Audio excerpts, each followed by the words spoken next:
Voces de la verdad, relatos de un país herido. Era el año 1948. En Colombia, la vida transcurría entre las montañas, los campos verdes y los pueblos que parecían no entenderse entre sí. La violencia estaba presente, oculta entre las sombras de un país marcado en exceso por la desigualdad. Con el pasar de los años, los grupos armados empezaron a surgir, guerrillas, paramilitares e incluso, en ocasiones, fuerzas del Estado. Todo con un fin común: el control y el poder del territorio, la lucha y la riqueza.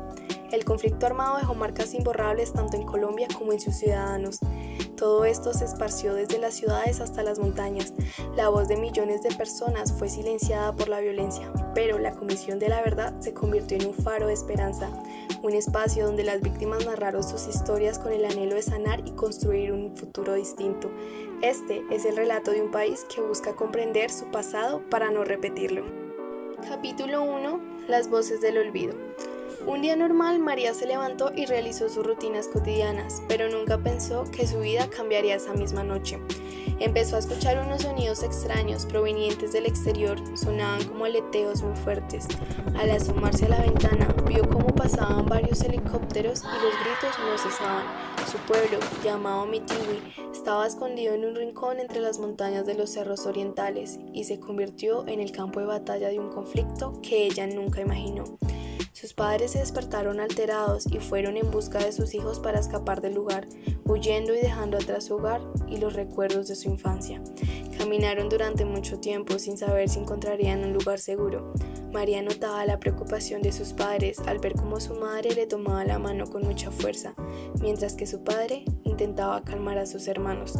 Pasaron los años y su voz fue una más en el eco del olvido, hasta que un día decidió hablar ante la Comisión de la Verdad.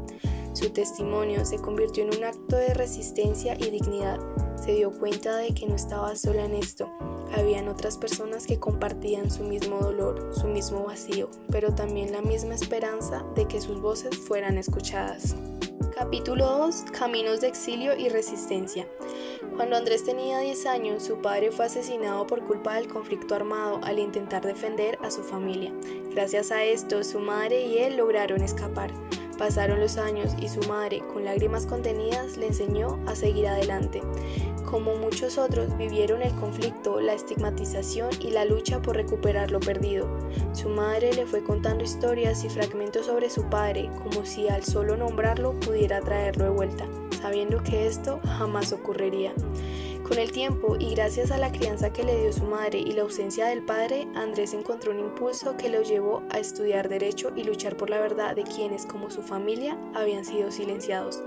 Cuando llegó el momento de dar su testimonio ante la Comisión de la Verdad, sintió que de algún modo le devolvía la voz a su padre.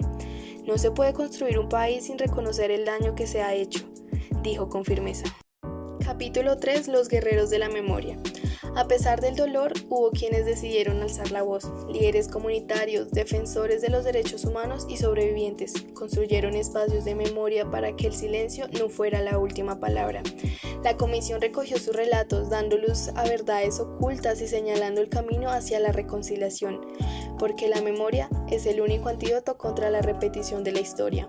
Uno de estos guerreros de la memoria fue Rosa, una líder que dedicó su vida a recopilar las historias de su comunidad. A pesar de las amenazas, creó un centro de memoria donde los nombres de los desaparecidos quedaron escritos en un mural gigante.